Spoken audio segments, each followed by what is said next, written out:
The Dreamer of Kasana Village, Episode 1. Joseph had always believed his life would be different. Even as a boy, running barefoot through Kasana Village, he carried dreams too big for the dusty roads. He watched the sun rise over the hills, and he would whisper to himself, "One day, I will build something greater than this." Years passed. Joseph studied hard. He became the pride of the village.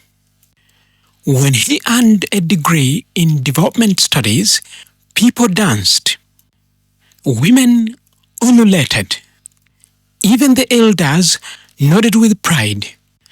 They said, "Now our son will return with jobs. Now Kasana will change."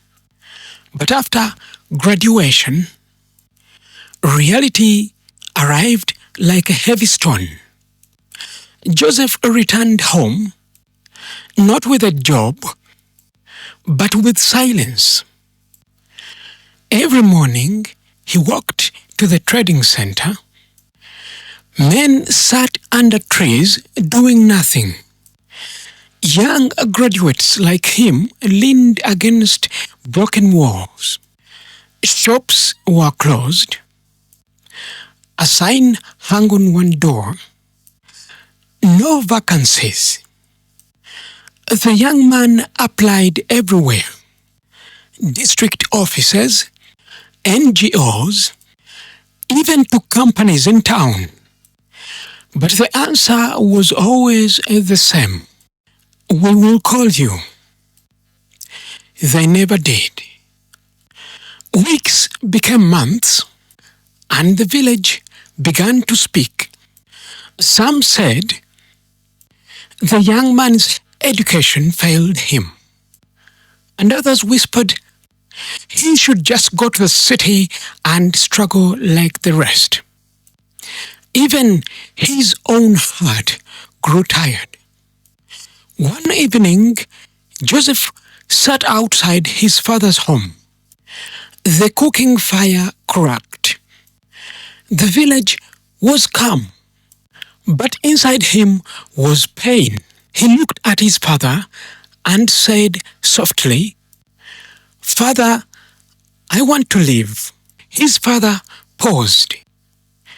"Leave?" Joseph nodded. "I want to build my own life, start my own family. But here, there is nothing." The old man stared into the fire. Then he asked, "And if all the young men leave, what happens to Kasana?" Joseph had no answer. That night, Joseph could not sleep. His mind traveled beyond the village. He imagined roads, street lights, markets, schools, farms that produced wealth, even factories that hired youth. At that time, Joseph imagined a village transformed into a town, or even bigger, a town growing into a city. It was quite fascinating. Then Joseph stood up suddenly. His eyes widened. He whispered to himself, "What if I don't run away?" He stood slowly, walked outside. The moonlight touched the land, and Joseph spoke to himself, "Maybe, just maybe, I wasn't educated to escape this village." He took a deep breath. "Maybe I was educated to change it." He looked across Kasana, and for the first time, he did not see poverty. He saw potential instead. This young man sat down near the river. Then he picked up a notebook and wrote one question: where do I start? He paused, then added, I must begin with something.